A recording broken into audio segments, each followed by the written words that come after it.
Good time zone, Gen Friends, and welcome to CrossGen Friends, your gaming, pop culture, and tech podcast with a multi-generation point of view. I'm Byron Miller, and with me, as always, is Joe LaRussa. How are you doing today, Joe? I am doing well, Byron. How about you, sir?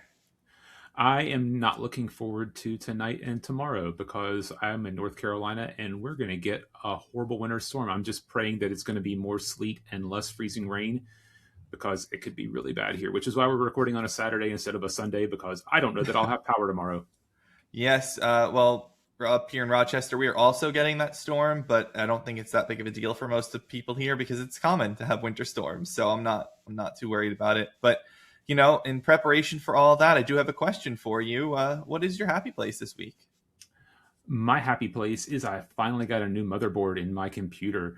I will give a brief history of my computer's problems that I've had over the past month and why I'm so excited about getting a new motherboard. My computer is a 14th gen Intel chip that was hit by the chip degradation issues, and I started having symptoms, I guess probably November last year, where I had some instability in my computer, ran tests, and finally got Intel to send me a new chip. The new chip came in and I still had some issues, and I did some more work and figured out that my RAM timing was probably too aggressive. It's using XMP at like 7200 megatransfers, if that matters to anybody listening. And so I dialed it back in and tested it at a lower speed. Found it was more stable, but when I tested, I did one dim at a time, and it takes a long time to run dim tests. So I would do it before I went to bed, and then I'd come see my computer in the morning. And so one morning around 6:15 in the morning, I tried to install the RAM back in my computer, and I did not do a good job because it was dark and I was tired and just trying to get it done. And I broke one of my DIMM slots. So I was running DIMMs in the less desirable slots in modern computers because of the way they terminate traces. You're supposed to populate A2, B2, and I was having to run them in A1, B1. So I was running something like 4,800 megatransfers instead of 72. And I've been waiting for a new motherboard because people were out of stock with the 14th gen Intel boards, the Z790s. And there was one I wanted. I wanted a better motherboard than I had for a variety of reasons. The main one was I didn't like the MOSFET cooling on the board that I had. And I know that I'm just losing audience people by the second. But I got the new motherboard, and it is fantastic. I got everything swapped in on Thursday. I was late streaming Nier because of that. But I think after half an hour of late, I had my new computer up and running and streamed Nier and had a fantastic time. My computer is cool. It's So pretty. which motherboard did you go with? I have an MSI Z790 Carbon Wi-Fi Max 2. Okay, because I have the ROG Maximus Z790 Hero in mine. Yep, I don't like Asus anymore, so I actually started looking at Asus because the MSI motherboards were not coming in. Um, but eventually I was able to get this one. I had alerts set up to let me know whenever stock arrived. And I actually ordered one 3 weeks ago from B&H Camera Mm-hmm. um, because they had it as special order arriving 2 to 4 weeks. And so I put my order I have a in. friend who works there. Yeah, I like them. They're a good retailer. They don't have the stock of Amazon, but I've bought camera gear, I've bought video equipment, I've bought That's where my PC. mic came from. I got my whole setup here from them. My a friend the one of the editors at Season Gaming is an employee there. He's some sort of tech writer for them. Yeah, and they're is the word Hasidic Jews. They take Saturdays off. They close the company down Saturday, and they put a little notice on their website, which is cool.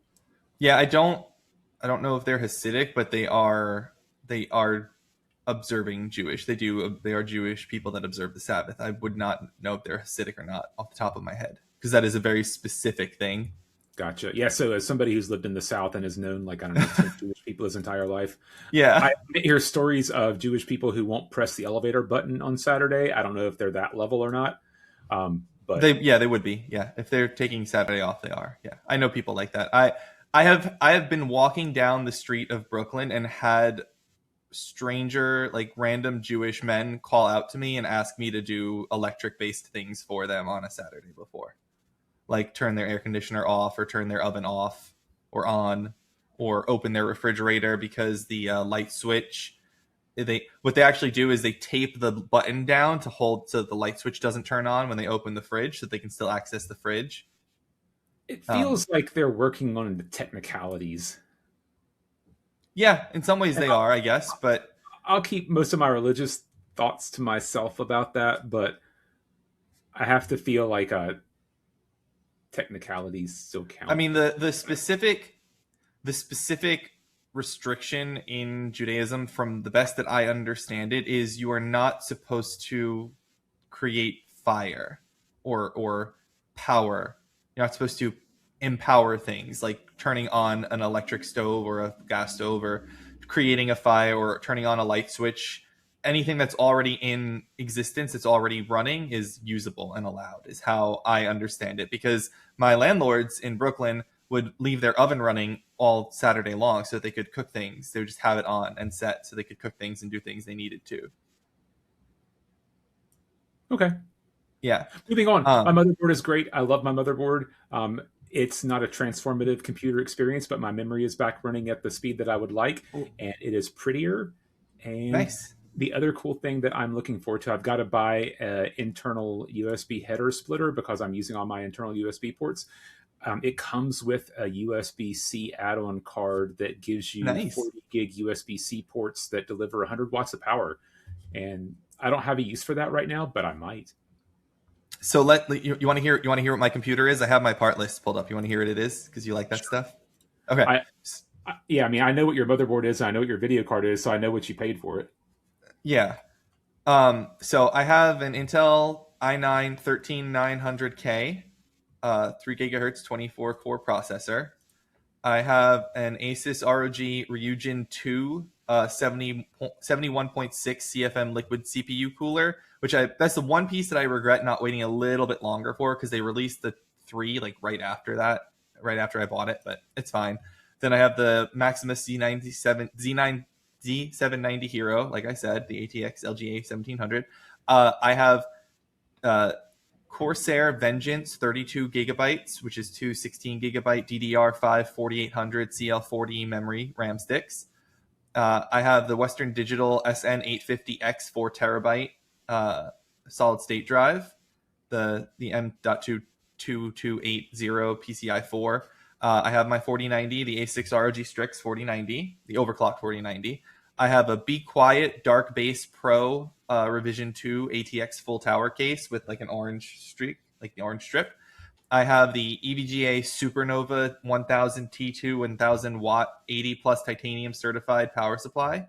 And I have an LG WH14 NS40 Blu-ray DVD CD writer in my thing, and then Windows 11 Pro OEM. So that's what I have. It's adorable reading off all the part numbers and version numbers of them all. Thank you. It's So what, somebody who's not technically knowledgeable reading off all the technical parts. I mean, I know some of the technical parts. I don't know all of the technical parts. But how does that computer sound to you? Does it sound like a good computer? Oh, it's a fine computer, yeah. Yeah. The It was. the cool kids are all doing AMD these days because the X3D chips are significantly faster in games and have much lower power usage. But Well, I had my last computer was an AMD FX 8350. Like that's how long ago I built that computer, and it lasted well enough. But I was always behind in some way, shape, or form because it was an AMD chip when they weren't making the better chips. yep. Yeah, But that's yeah, my so happy that's my place. computer piece. I love it. It's great. It's coming up on 3 years old now. It's my 2023 build, and it's still more powerful than probably 90% of the computers that people have out there. Keep it because things are too expensive now, and there's not going to be new graphics cards probably for another year. I'm not worried about upgrading for probably another 5 years, most likely. What is your opinion on the RAM that I have there, though? The DDR5 4800. Is Um, that 4800 is kind of slow. Optimally with 1314 gen, you're going to want to be 6000 plus, but it probably isn't doing that much of a difference. Like using my computer, I couldn't tell a much difference between 4800 and 7200. It's gonna affect your low, like your what they call them, your 1% frame rate. So essentially what the lowest frame rate you would see, not average, not common, but what the low would be. So like there's sometimes when things are extra processor intensive, whether it's GPU or CPU, and your Hmm. frame rates may chug. The RAM speed has a direct impact on that, but it's probably fine. A lot of people are going back to DDR4 because they can't afford DDR5 anymore. Yeah. Um, Does the fact that I have 32 gigabytes help with that concern, or does that not Not impact it? really, because Yeah. it's about getting memory that needs to be used in and out faster. So, unless it's Mm. pre caching, which it probably isn't, it's not going to use all that memory. 32 gig is still an excessive amount of memory, but it's the sweet spot of memory. That's what I have also. It's funny because Yeah. like 16 gigs is the bottom of what you would want, but 24 is not a common size to find. It may become more common. So 32 is pretty much the sweet spot these days. Yeah, it's crazy to think that just like 100 days ago, these RAM prices were like a quarter of what they are now. Yeah, I mean, it may not even be 100 days ago. It moved fast. I'm just looking at the price history, the price history here. But yeah, I mean, Corsair is fine memory. I like Corsair. My last computer was Corsair memory, but I prefer these days G Skill, and that's what I have. But yeah, there's nothing wrong with it. Just a preference. yeah, I wanted this computer to be the best that it could be, and if I ever wanted to upgrade or change things, of course, the weekend of the RAM is the one thing that is now skyrocketed. I wouldn't worry about it at all. I wouldn't change your RAM until you build a new computer. Honestly, if it's doing what you want it to do, then it is fine. Okay. I Well, whenever I I built build a new computer, you're gonna come and visit me, and you're gonna build my computer, and we're gonna hang out, and we're gonna go to Disney. I'll say if it's as long as it's not Rochester, I'm not going to Rochester, especially in the wintertime. That's fine. I won't be building a new computer in in the next 18 months or whatever. I've been a little disappointed in computer parts because when I built my computer, I put a 4070 Super in it, and I felt like that was a stopgap because I thought the 50 series was coming out soon, and I would get something with 16 gigs of RAM or more whenever that came out.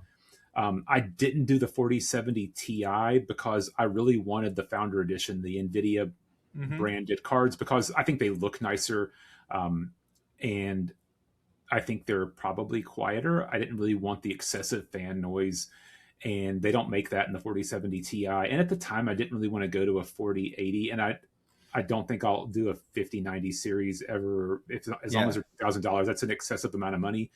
And then the 5000 series came out, and they honestly weren't that much better, and I didn't feel like it was a worthwhile amount of money to spend for a new card. Is the 24 gigabyte that I have in the 4090 like is that overkill? A little bit. It just depends. The VRAM you have is for texture size and matters the most for the resolution that you run your games. If you're not running at 4K, if you're running at 1440, then 12 gigs will get you by 7 days of the week. When you run at 4K, 12 gigs starts to become the bare minimum you would want. And in fact, the Indiana Jones game I'm playing really would rather have 16 gigs plus, and that's limiting what I can do graphic wise because it's caching too much of the RAM. I see. But 24 is fine, and it'll let you I run mean, multiple screens. fine. It sounds like I'm double the minimum requirement for. Yeah, no, I'm saying it won't. It's not hurting anything. It's Yeah. Well, because I do run at 4K. I do. My monitor is a 4K monitor here, and then I do occasionally like to plug the computer into the TV right there. I actually, you'll appreciate this. I think I was looking into it, and I learned that apparently HDMI signal is only so strong when it goes too far away. Like it needs to be boosted if you put it too far away. And so the distance of cable that I need to get from my computer to the TV is like 12 feet or something like that. And there's no like 12-foot cable. It's like 10 feet or 15 feet. And apparently once you hit 15 feet, you need to start power boosting it. Yep. So I actually bought a power boosted HDMI cable that I have for plugging into the TV over here. Yeah, they're called active cables, and Yeah. honestly, all cables have a limit that they can be run. Fiber optics is the longest, and I don't know how far those go, but a long way. I always forget which one it is. Ethernet is either 1,000 meters or 3,000 meters, and so you have to have an active transponder to continue going on, so you can never have. Well, runs. HDMI is much shorter. Apparently, it's No, like HDMI, it's like 12 feet or something like that. yeah, I have much active shorter. running behind my wall downstairs. Mm-hmm. Yeah, so I have a cable. It literally just sits right there, and it doesn't. I don't plug it in all the time because plugging in extra monitors that you're not using makes computers weird. So I don't. I just leave it unplugged, sitting next to the TV, ready to go anytime. But it's plugged in. It's like powered and good to go. That was my plan. I was like, I want this because when I did the Avowed review, I played it half sitting at my computer, mouse and keyboard, and then I played it half sitting on the my couch with a PlayStation controller playing Avowed. So and that's how I did it. Before we move on, the one thing that I have noticed about my new motherboard is the Bluetooth in my old one wouldn't let me use my Xbox or PlayStation controller wirelessly. I would have connection drops for no good reason on both of them. The Yeah. new one, the Bluetooth, is much more stable, and I've been able to use my Xbox controller unplugged, which is super nice. Yeah, for me, I have that problem because I don't have an antenna strong enough in the motherboard. It's supposed to give me. I can't remember what I did with it. I thought I brought it with me, but it's supposed to have like an attachable antenna that you like plug into the motherboard and then you stick it on top, and that expands the Bluetooth signal. And I could have sworn I brought it with me when I went on a trip down to Florida and came back here. Now I can't find it. So So send me a link to your motherboard later. If my old antenna fits, then I'll send it to you. yeah, that'd be cool because I almost am certain that I have it here, or if I didn't have it here, I left it in Florida, but I thought I brought it with me. I don't know. Anyway, we can move on from this. This is a very long happy place segment for you, but this is a Yeah, tech podcast. We're talking tech for once. yeah, and I like talking tech stuff. I do I would too. I would build new computers more frequently if they didn't cost money, but they do. So I am limited in when I can do it because I am married and I have a kid and I have other things to spend money on. Your kid's an adult. He's in college. True. Well, you're Well, welcome to build my new computer for free. I I'll happily allow you to spend no money to build my computer. I will let you pay me in other ways. Disney But tickets. I like doing it, so I would honestly be happy to do it. So yeah. Anyway, done with me. What is your happy place this week? Yeah, my happy place is much shorter this week. Jing and I watched our first James Bond movie yesterday, which was Casino Royale from 2006 on a The couch, new Casino of Royale with course. Daniel Craig. Yes. We were it's like two or 3 days ago. We were just sitting there after eating dinner, and Jing was just scrolling through Netflix, and she just stopped on Casino Royale and watched the little snippet preview they put on there when it autoplays, and it's the midpoint movie plane segment or whatever, where James Bond is stopping a plane from being exploded um, on the tarmac, and we were watching that, and she's like, "I want to watch this movie." I was like, "Now?" And she goes, "No, we'll watch it later." I said, "Okay," and then she's like, "Let's watch it on Friday." And I said, "Okay, we'll watch it Friday. That's fine with me." So I made us dinner, some nice chicken in the oven, and we watched our movie, and it was really good. We enjoyed it a lot. We'll probably watch some more James Bond movies and check them out. That was my first one. I'd never seen James Bond. I'd never done anything related to James Bond before. So Yeah, James Bond is good, and the old ones are good in their own way. Sean Connery is obviously one of the coolest people ever. I like James Bond, and I've probably seen all of them, even on Her Majesty's Secret Service with George Lazenby. It is not the best one, although some people it has kind of a cult following. But well, yeah, I yeah, like. that's the one that's like not official, right? No, no, no, Like, that's not that is a James Bond movie. The one that is not official, it's not Spectre. But yeah, there's one that's in there where he's 007 or something and not James Bond. And I don't remember which one that is. And there's a whole rights things, Ian yeah, Fleming's family, or I don't know. But yeah, the it's Broccolis. Yeah, Yeah. Robert Ian Fleming is different. Yeah, broccoli. Sorry. yeah, Um, Barbara Broccoli and whatnot, and then the Broccoli Company, and they whatever it is, it's all in Amazon's possession now. Amazon owns all of it. so yeah, do me a favor if you can like watch some older movies of things that you haven't seen.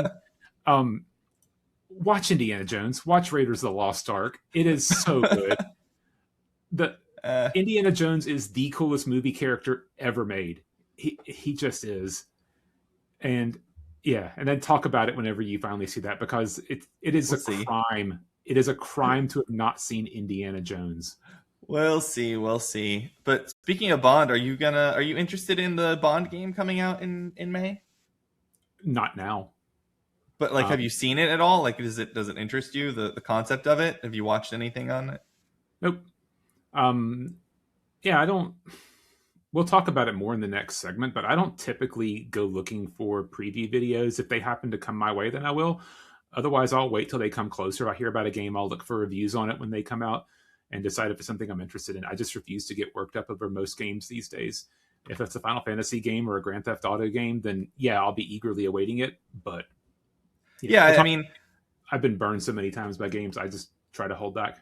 I guess to me, there's a difference between like eagerly awaiting and hyped up for something and being like, oh, what's coming out in the next, year or 18 months or 2 years that I just am curious about learning more. Because for me, I typically see a game get announced and I pretty much know off the bat if I'm interested in it or not. But I at least need to see the announcement, and that's how I determine it.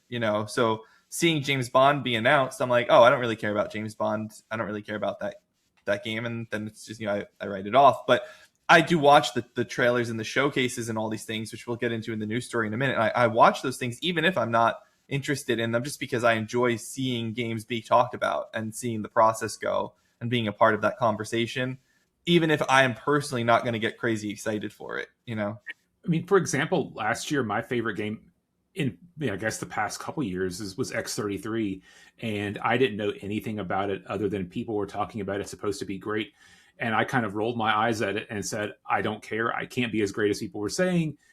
And after it came out, people were still talking about it. I said, okay, I'll give it a shot because it's on Game Pass, and I absolutely loved it. So there has yet to be a downside. So yeah, I'm going to continue the way I am until I get a reason to change. Sure. Yeah, I wouldn't ask you to change anything about yourself, Byron. I just didn't know if you'd seen anything about James Bond. As a Bond fan, I didn't know if you were interested in checking the game out at all. No, I mean I've just because I'm a fan of a movie doesn't mean I like the games, because typically games based on movies are awful. Well, yeah, that's been true in the past, but I would say that movie games have gotten much better in the last, decade or so. Yeah, I mean I've played a couple of the James Bond games. Obviously, GoldenEye is one of the best shooters ever made. I don't know that it's held up, but um, other Never games have played it. not been as good. But yeah, so that's my happy place. James Bond. We enjoyed that movie. Definitely had a fun time. It's long. It's longer than I thought it would be. It's like 2.5 hours. Yeah, so it is, and it's got multiple segments, I guess, multiple acts that are completely different than the previous acts. So it's not all the same movie. Yeah, And not enough casino in Casino Royale. I enjoyed watching the poker thing.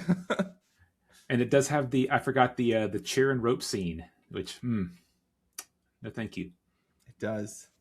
But yeah, comment below if you want Joe to watch Indiana Jones, because he really needs to. Or comment below if you don't want me to watch it. I'm open to persuasion. There is nobody who has seen Indiana Jones who would tell you it's a bad movie and tell you not to watch it. Oh, goodness. All right. Well, you want to move on to the news? Yeah, let's do it. First story's on me, right? Let's do this thing. Here we go. Let's begin with the biggest news story of the week. Xbox hosted their 4th annual Developer Direct on Thursday, January 22nd, as we briefly discussed when it was announced 2 weeks ago. They showed off arcade racing sim Forza Horizon 6 from Playground Games, renowned, or infamous, Pokemon developer Game Freak's upcoming one-person, one-dog action RPG, Beast of Reincarnation, now with more frames, pottery crafting multiplayer battle game Kiln from Double Fine, and finally, and most importantly, Playground Games' reboot of Fable. Yes, the open world arcade sim developer is diving into the world of extremely British fantasy action RPGs. And here's what they said about each of them. For Forza Horizon 6, cargo, vroom vroom, big city, open space, customized cars, and home base. Anything to add on that, Byron?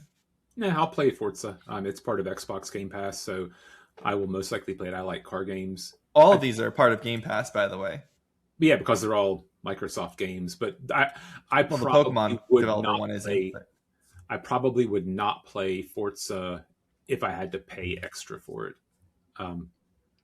Just because I've never Forza's fine. It's not one of my favorite racing series.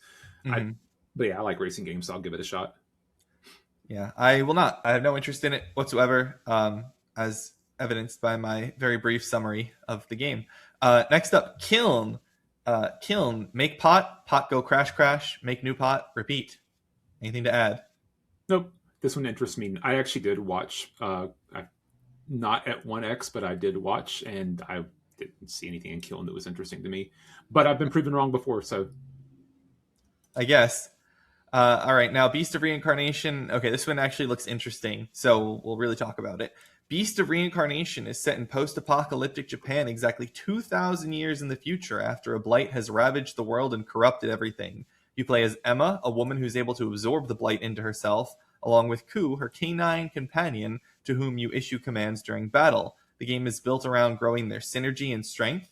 Not much is known about the plot beyond your goal is to fight and survive through the world, defeating bosses to gain enough strength to take on the titular Beast of Reincarnation and save the world. I think this looks cool. The Xbox website describes the combat as, quote, demanding technical combat. Byron, I think you might actually have something to say here. Any thoughts on this one? it looks interesting enough. I'm gonna wait and see though. I mean, just by the intro look. I mean, I saw the girl and the dog and roaming around, and by description, it sounds like a Horizon game. A little. I didn't 100% get that from watching it, so It doesn't look like it plays like Horizon. Yeah. I'm not sure I understand what extremely technical combat is. Honestly, the Horizon games were kind of a technical combat, in my opinion. You couldn't just attack creatures; you had to go after weak spots and disable. That's technical to me. Yeah, I honestly, I don't think it's a Souls-like game, but when you say it's demanding and technical, I think Souls-like combat. I think that like really punishing if you have to be precise or you're gonna die kind of combat. That's what it reads like to me. That may or may not be true. I don't believe it's true because they do just call it an action RPG and not a Souls-like, and people tend to just call things Souls-likes if they are. But I thought it looks really cool as someone who enjoys Pokemon, as someone who grew up with Pokemon and whatnot. It's very interesting to see something that actually has some true artistic style to it. That's not just Pokemon's round face, no nose, anime eye characters. Like this looks like they actually had an artist do work on this game, which is very interesting. It's a huge shift for this developer from everything I've ever seen of them. Yeah. I'm excited to learn more about it. I don't know for sure that I'll play it. I will need to see a little bit more before I make that decision. This is a weird one for me. Like I said earlier, normally like I see a game announced and I make that call, but this one, like, it looks a little framey, but it looks better than it did when they first showed it off over summer. So maybe it won't feel so bad. And I really just need clarification on what exactly the technical combat is. But I mean, I like the fact that they are calling this its own genre of a one person, one dog game. Like that is actually what they call it. Yeah, when I saw that, I said, "Oh, they're looking for a catchphrase," and I just ignored it and moved on. But fair enough. That's fair. I like dogs, so I like dogs too. Yeah, don't let your cat hear that. I like all kinds of animals. The reason I don't have a dog isn't because I don't like them. I don't want to take care of them. I know. But what's last on the list? Yeah, just want to say I think this looks interesting. I'm curious about learning more, and it comes out in summer, is what they said. Summer release date, no date specifically announced, but summer 2026. The final game, and here we are. Fable, the Big Daddy, the 800-pound gorilla, the only classic Xbox franchise I've ever cared about in the slightest. 2018 acquisitions and onward don't count as classic Xbox franchises. Fable, a reboot of the classic quintessentially British RPG quadrilogy, maybe if you count Fable the Journey for Connect, because it's part of the canon, ignoring the non-canon spin-offs. Fable is set in the fantasy world of Albion, which is a classic name for Great Britain, where heroes roam the land. You play as a hero, the, quote, first hero born in a generation, as according to the developers in the developer direct. And after your village is attacked and everyone in it turned to stone while you're a child, you set off to investigate. For the first time, Albion is an open world, free to explore from very early in the game, where everything you do can have an impact on the story, the environment, and the people. Featuring 1,000 unique, handcrafted voiced NPCs, they will all respond differently to your hero as you adventure. Returning features include owning shops and homes, getting married, and having children. Oh, and let's not forget the boring stuff like, combat and magic. Key to any true Fable game is the morality system, where every action you take changes the way people feel about you. But this is localized to each settlement. It's not an overarching system in the vein of the original trilogy. This also means that your character will no longer morph over time to reflect your good or bad choices, and the system is built on the gray of morality. Finally, we can all breathe a sigh of relief. There is a character creator, and that horrifying lady they've used in the marketing will not be in any of our games. The game is planned to launch in autumn of 2026. Byron, are you as hyped as I am? What are your thoughts? Let's talk about Fable. I need you to talk about this one. Come on, man. Considering I don't get hyped about video games coming out before they come out, the answer is no, I'm not, even though I do like Fable. If it does well, gets good reviews, then it will be something that I will play. If it is crap, then I won't, and I will just shed a tear for a franchise that has been let go. Which I kind of written Fable off anyway, because when they canceled Fable 3 or Fable 4 or whatever. Fable Legends is the one that they canceled. Fable Heroes, the multiplayer Fable game, was the canceled Fable. Yeah, so if it does well, then, or is reviewed well, then I'd love to play it. But no, I'm not going to get excited about it. That's honestly like why I care less about the developer things. I kind of look at them and say, that's interesting, and then I move on with my life. And when things get closer, I say, cool, I'll give it a shot. So let's talk about your history with Fable. What is your history with Fable? Whatever the ones on Xbox 360 were, I played. I know at least Fable. All of them, I think. I can't remember if I played Fable 1 or not. I think I played 1 and 2. I don't remember 3, but I could be getting my numbers wrong. But I specifically remember Fable 2. Yeah, Fable 2 is a 360 game. Fable 1 is an original Xbox game, but it's backwards compatible with on 360. So yeah, then I never played Fable 1 probably and started with Fable 2. And I didn't have an Xbox, and I didn't get the game after the console came out, or after the 360 came out. So, that's on them if they wanted me to play it, I guess. Mm-hmm. But yeah, I like Fable. I'll give it a shot if it's good. Yeah, but let's talk about, so you played Fable 2. Did you enjoy Fable 2? What were your thoughts on Fable 2? When did you play Fable 3? Did you like Fable 3? It's a controversial one. It's been 20 years. So it has been almost 20 years. That's true. I don't specifically remember. I remember bits and pieces of it. I couldn't tell you what the storyline was. So it didn't. I remember the system. I remember your character changing with your good and evil actions. Mm-hmm. I remember basics about the combat system, but that's it. And so you can say that while I enjoyed it, it didn't stick with me like other games in that time frame, like a Mass Effect did. Sure, that's fair. Yeah, that's definitely fair. So Fable 2 is 2008. Fable 3 is 2010. So they are really close to one another. They are both 360 games there. I did play all of the Fables. I did not. I also did not have an original Xbox. I eventually got an Xbox 360 Elite, the one that had like the bigger hard drive and everything, the black one that had the all that good stuff. So I did get that eventually, and I bought Fable: The Lost Chapters, which is the expansion version where they added extra content, like a post-game chapter to it, and that was a backwards compatible game I played. And then I played Fable 2, and I loved both of them a lot. And so I actually got the collector's edition of Fable 3 that they had, which was like this, it was in this like storybook thing. So I have a long history of loving Fable.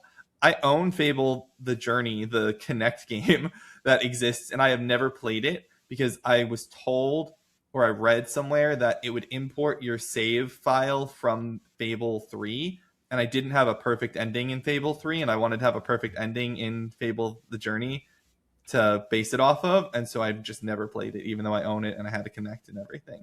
So that's me. That's the kind of person that I am. What can I say? I have a Kinect too. After a few years of it sitting dormant, I actually took it down about a year ago. It was on top of the TV in our theater room. Yeah, I don't know where my Kinect is. I think it's in a box. And we had both Kinects. We had the one for 360 and we had the one for Xbox One. Well, the Xbox One came with it for a long time. Yeah. I had a launch Xbox One because I liked Xbox 360 so much. I was like, I'll get Xbox One, and it was a fine console. Mm-hmm. I'll just say it was a fine console. Had some great games.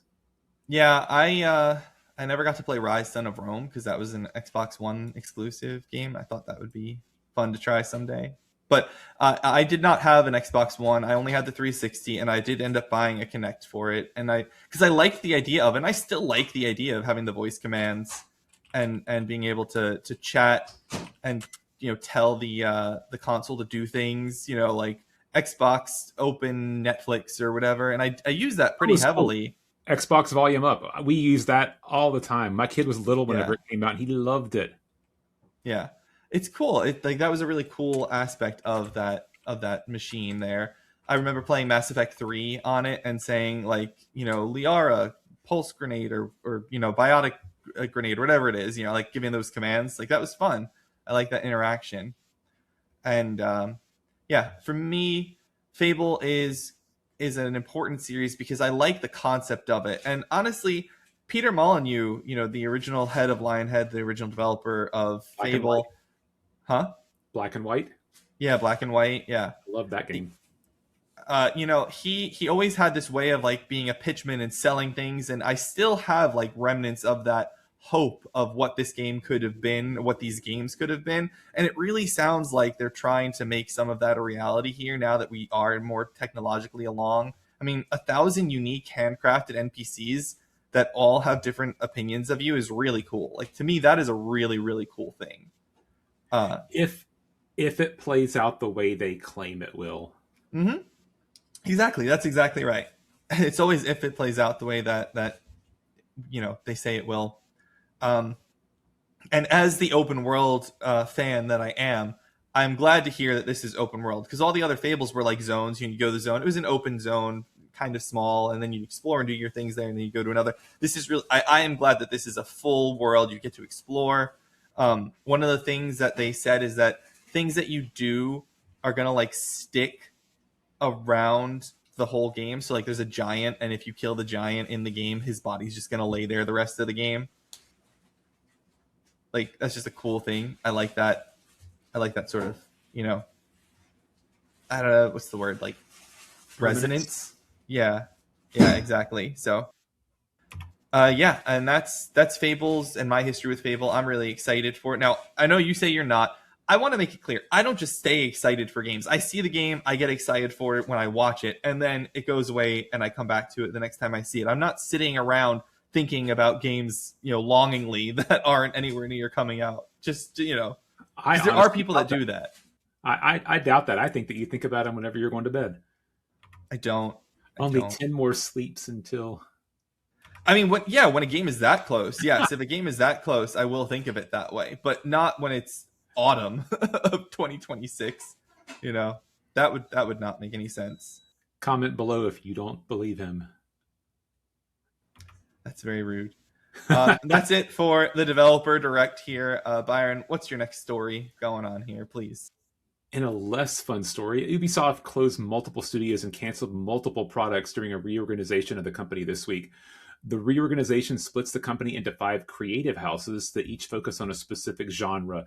And I'll say genre in quotation marks because sometimes there are genres and sometimes they're not genres. But the 5 creative houses are as follows. Number 1 is essentially Vantage Studios, focused on large franchises such as Assassin's Creed, Far Cry, and Rainbow Six, which are different genres, each in their own specific way. The second one is competitive shooters, which is kind of Rainbow Six. The third is live experience. Sorry, hold on. Sorry, you said competitive, but you wrote cooperative. Which one did you mean? Cooperative. Oh, cooperative. Sorry, I just misread that then. Cooperative shooters, which again is Rainbow Six.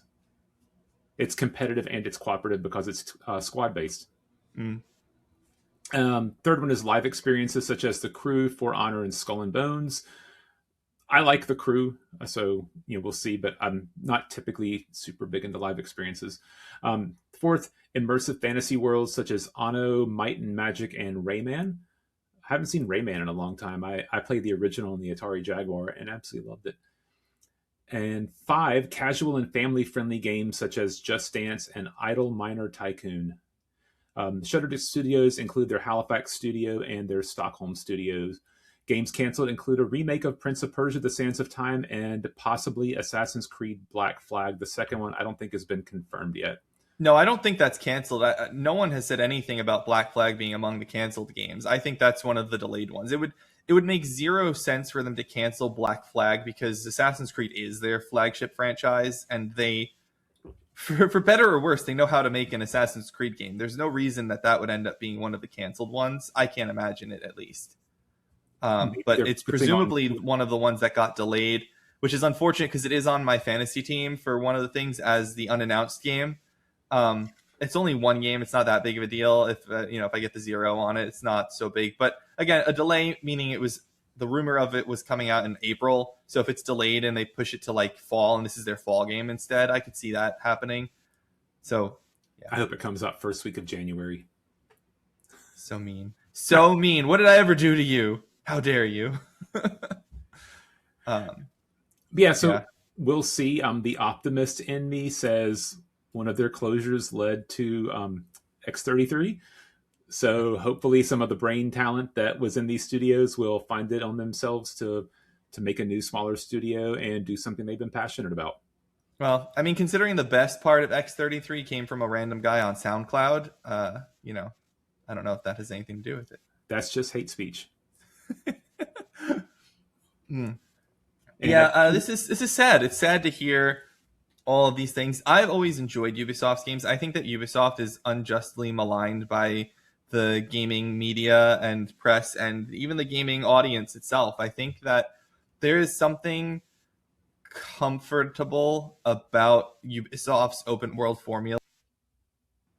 I like the open world formula of all the icons on the map and go here and do this thing and clear out this base and follow this story, because I actually, and this may be a little controversial to some people, but I actually think that Ubisoft's games are pretty well written and pretty good stories.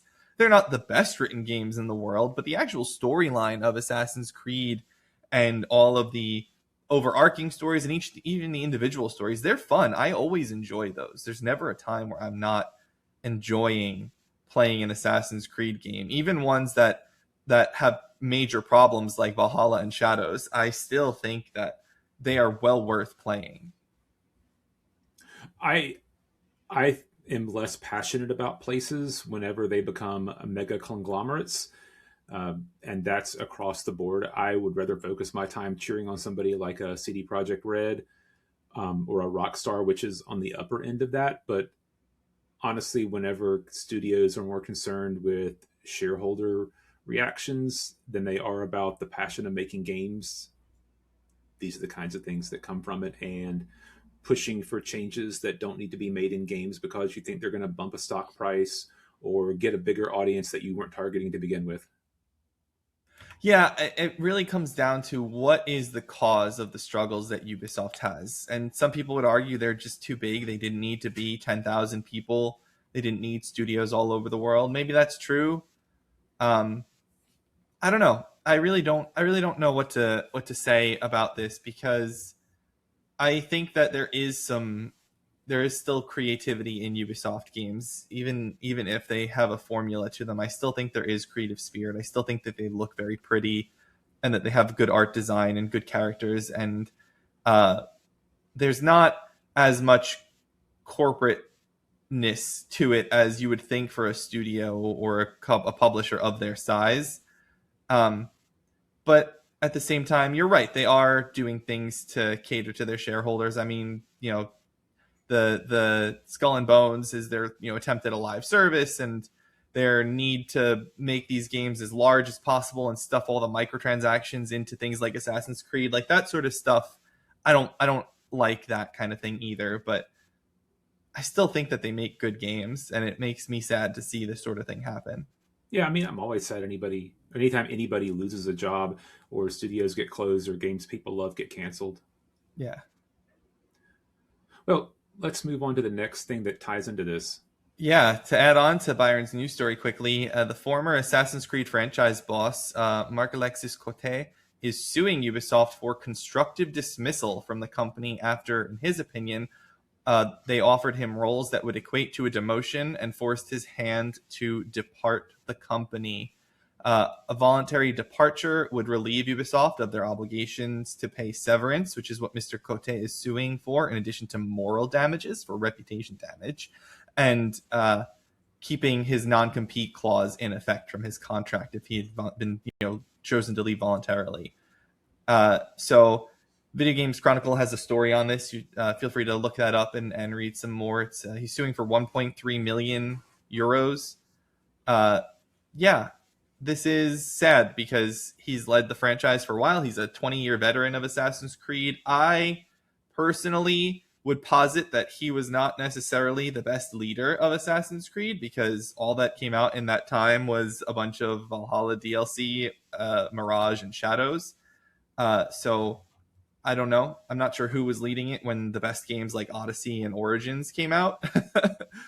But even still, this is someone who has a lot of history with the franchise and who knows it very well. And it sucks to see this reorganization of the company, basically force his hand. I think the article I read said that he was offered something like a producer role, but he would have ended up reporting to the replacement for the franchise boss role that he was in, and that was an unacceptable change for him.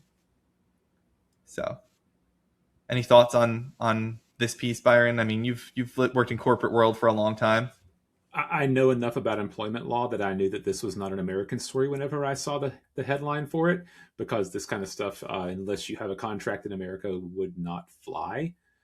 Yeah, I mean, constructive dismissal is a thing even in America. You can be treated so poorly or have so much done to you that you are, for all intents and purposes, being fired in a way that's illegal. Like, that is a thing, but the constructive dismissal is usually based on like the working conditions or the working setup has changed so much, and the reason they did it was discriminatory is usually how it comes down. Like, that's really the primary employment claim basis in the US is strict discrimination, whether it's ageism or racism or sexism or something like that. So that is a thing, but this moral damages thing is interesting because that I don't think that exists here. I don't think you can sue for reputation damage by a company in that way. Don't think that exists. 9 times out of 10, I'm going to be pulling for the little guy. So best of luck to this guy. Yeah, best of luck to him as well. I would say anyone who has worked for a corporate world knows how frightening it can be, and even when you get high up like that. We don't know what his life is like. We don't know what his situation is. Maybe he needed that job. So that's all on that one. Ubisoft going through a bunch of messes right now. We'll see where this one ends up. The French are going to French. All right, Byron, over to you.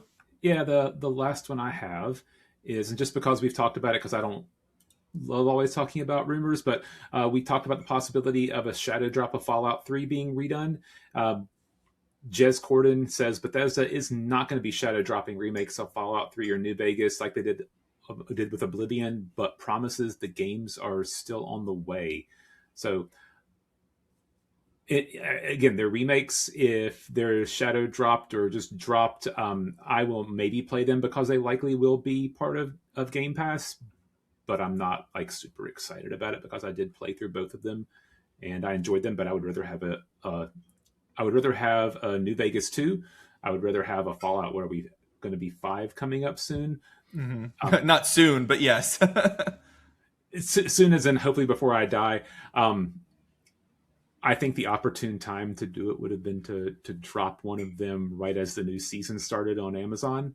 Sure. But they missed that. But that would require forethought, and that's not a word that anyone aligns with Microsoft, or at least not with Xbox. Yep. That's it for me. Yeah, I've never played New Vegas. I've played maybe like an hour of Fallout 3. I don't have a particular interest in Fallout's world. I don't find the retro future post-apocalypse particularly appealing to me. One of the reasons I love the Horizon Zero Dawn and Forbidden West universe, Sony's Horizon, is because it's post-apocalypse where like the apocalypse is done. Like, you're done, the world ended, and then now everything is on its way back up and people are developing again. And I think that is a much more interesting take on a world than we're still living in the middle of the apocalypse, which I find to be kind of trite. I hate how depressing the Fallout world is, but that's part and parcel with the setting. But I love how everything society-wise just stopped in like 1950. and so everything is nuclear this, and the styles are the same as they were in the 50s. I just think that's super cool, because I'm not saying those are the good old days, because the world was far from perfect then, but the 50s had a style. The post World War II Yeah, America, sure. I think, was super cool. Yeah, I agree. I agree that the artistic style of it is cool. It's really just the setting as post-apocalypse that is like, eh. Like if the game was all set in this retro future pre-apocalypse, that might be more interesting to me. Where if you were like running around the world of Fallout before the bombs went off and everything, like that might be more appealing for me on an individual level. But then the name wouldn't fit. There would be no Fallout. Right. Well, it wouldn't be Fallout. It would be Fallout pre-war. You know, that would be the best approach that I could think. Or even if it wasn't Fallout, if it was a series that was in that thematic style but wasn't Fallout, like that would be fun. There was a whole episode of the series about that. Was there? Yeah, I guess you didn't watch the Amazon series. No, I haven't. Because again, I don't have any affinity for Fallout. I like Elder Scrolls. That's my Bethesda stuff. I need to watch season 2 still, because I'm working through Stranger Things, but I really enjoyed the Fallout series season 1. Yeah, I've heard season 2 is actually really good. Maybe I'll check it out at some point. Maybe Jing will be interested in checking it out at some point. But and we can watch it together. But I would be interested in checking these out if they are of the same quality as Oblivion's remaster was, because Oblivion was phenomenally fixed in a lot of ways. Not perfect at all, definitely not perfect, but that maybe worth checking out if it just looks better. Because part of what turns me off from Fallout 3 and New Vegas is they look so bad still. Like they're really, really old. So how much do you know about the Fallout story world, like about the vaults and their purposes? I know that the vaults were set up in the event of nuclear war, and that they would put people in them as literal fallout shelters for the eventuality of bombs going off, and then that each vault has its own like hierarchical structure, but you don't necessarily know where they are, and that's about it. Okay, so yeah, I'm not going to talk about it, but the vaults themselves and what happens in the vaults is one of the things that I love the most about the Fallout series. And yeah, like each vault has its own weird things that go on in it, like kind of, sort of. that's all. I mean, just from my experience playing as like the baby, he plays the kid in Fallout 3 in the opening there. Yeah, so the answer is kind of, sort of, and I'm not going to tell you more, just because if you're going to watch the series, you're going to find out, and it's worth it. Kind of like the end of Empire Strikes Back is worth it. Okay, interesting. Yep. Well, I'm curious about when they'll actually do it, though. Did his article say anything about when it was going to be? Nope, not a specific time. So put your patient pants on and just wait.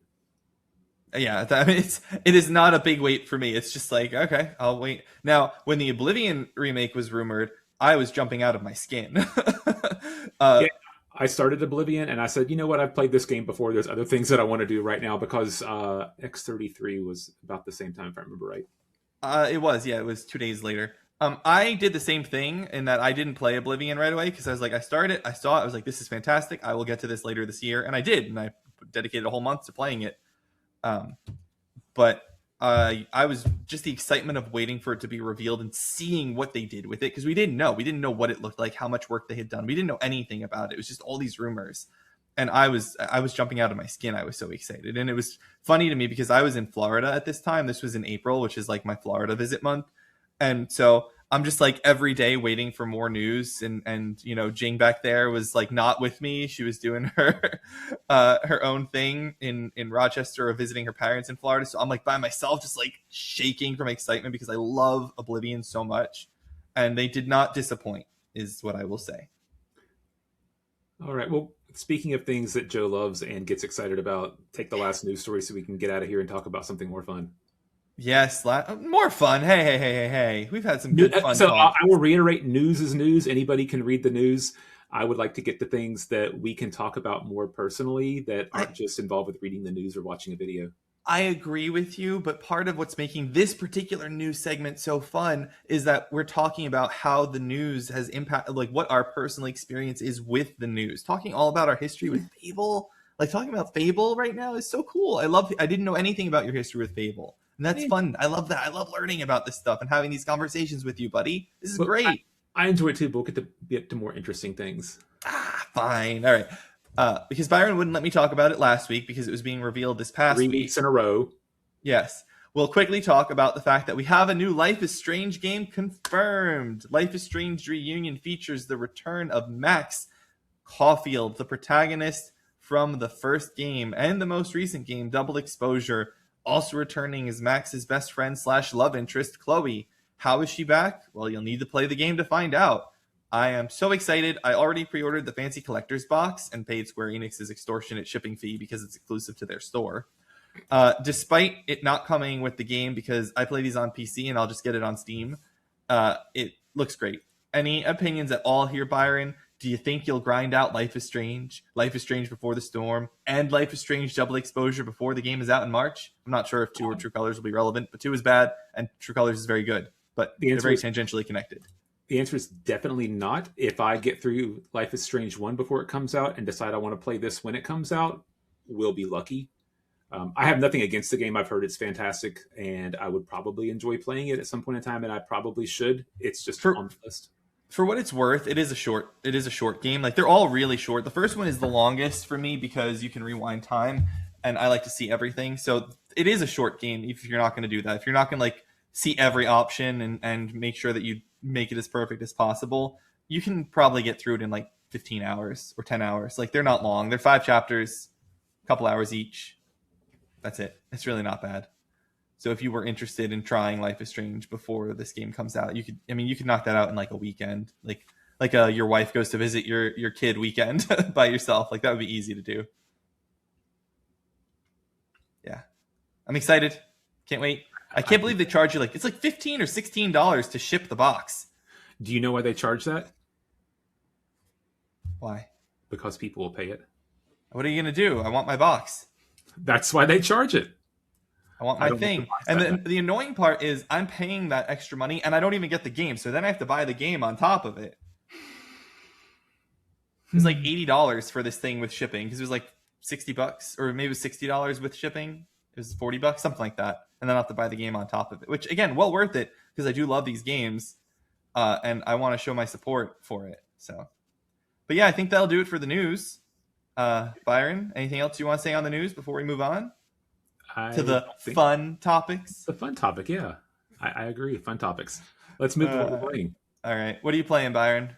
So I did stream Nier finally this week again, and I was there. I had more of the top scrolling shooter, which I think is a lot of fun. I don't like the angle shooting as much. I fought a boss and I had trouble targeting the boss just because of the weird ways that the camera was working on that one. But Nier's still fun. I would play more, except that I have to set up my streaming setup whenever I do it. I will continue to play Nier. I will try to continue to do Thursdays about 7:30 Eastern time. Should we talk about the black bar? Oh yeah, that was just a weird bug. So weird. Didn't watch the stream. Go back and watch the stream. But whenever, like Dark Souls, you can find essentially messages from other people, but in this game, it's their bodies, and you can either choose to more or less strip them for parts, or you can resurrect them so you have an ally to help fight with you. And I saw the ground was littered with bodies, and I thought to myself, oh, there must be a boss fight coming up. I will bring one of these guys back as a helper. And I did that, and the character name was Lude something or other. And when you do that, it puts a black bar across the screen that says blah, blah, blah has joined the fight or something stupid like that. Except it didn't get rid of it. And it didn't go away. And I wasn't at a place where I could save and reload or try to warp to a different place. And so I had to play for, I don't know, about 15 minutes with the stupid translucent black bar across the screen. The whole time I was there. It was awful, but I didn't want to stop to go do something else. So I don't know. I don't know what the right call is. I'm sure you did a whole boss fight thing in there, didn't you? Yep, with the black bar across it. But it was translucent. It wasn't completely opaque, so it was fine. And I say that with the inflection on it because it wasn't good, but it obviously I beat the boss, You so did. it didn't hinder me, so I couldn't do that. It was What just finally got rid of the bar? I had to step away before, and then I came back, and the bar was gone before you ended stream. getting a cutscene. Oh, okay. I was just That's gonna good. either reload a save or do fast travel and try to reload into a different area. I assumed Yeah. that would get rid of it, but yeah, the cutscene after the boss fight got rid of it. All right. Well, that works. Yep. I am still playing Ball Pit. I still love Ball Pit. I don't have anything left to achieve other than beating the Game Plus levels. I play Ball Pit because I can sit down and play for 15 minutes and then go do something else, and it's a nice way to take a break. Ball Pit is still a lot of fun. I still highly recommend it. If you like those kinds of games, I will play Ball Pit until Ball Pit is not fun. Watch this space for more. I have started playing Supra World. I believe there's a new version of it coming out. I've been talking with friend of the show MG about it, who was a fan of it, and he's excited for the new one coming out and suggested this one, then sent me a copy of it. I have enjoyed Super World. It is essentially a puzzle type of Toy Story. So you play a cutout figure made out of a block of wood or whatever that resembles a person looking thing, kind of like a Gumby. And there is a whole town of these block people. To deal with the plot, the princess has been kidnapped. Rescue the princess, but you do so through puzzles, and the world is created with toy blocks and Game Boy cartridges and erector set type deals. It's very creative. It's very bright. It's very colorful. So far, the puzzles haven't been hard, but there's a nice feeling of accomplishment whenever you get through them. I don't know how much further it goes. I'm still on the first level. I've probably put 2 hours into it, but I'm supposed to be finding these eggs that are giving me a bit. You find the eggs get opened inside as an upgrade for your character. So at that point, you have to find change coins or whatever around the world that you can use to buy the upgrades, because finding the upgrade isn't enough. They go to a salesman and then you have to pay the salesman because whatever decision they made in the gameplay to make that happen. Mhm. But it's things like one of them gave me the ability to crouch, one of them gave the ability to run faster, one of them gave the ability to jump more than just and then I got a gun that shoots wind. And so you use all of those things to accomplish puzzles. And it's a lot of fun. I like games like this, which probably means that Joe will not enjoy a game like this. Maybe I'll show you. Maybe I'll show a little demo if I stream this week, and just to show it off, because it is a unique type of game. It is not a cookie cutter open world game or shooter. I mean, it's cute. I like the art style. I'm looking at pictures of it now. Like it's kind of cute.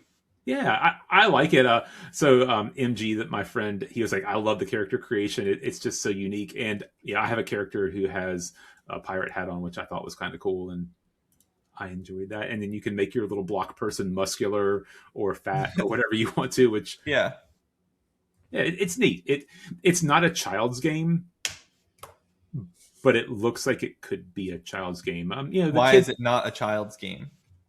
I think some kids could figure out the puzzles, but I think that a lot of them are aimed at a little more mature. So, like talking tweens and above, I don't think a 5-year-old could sit down and. I think they'd probably get frustrated. They could figure some stuff out, but I think it's Hmm. probably a little too advanced for young kids.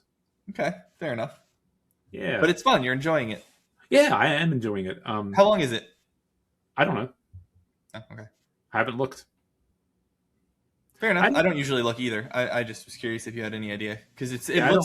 looks like the kind of thing that would be a short like experience more than like a big romp.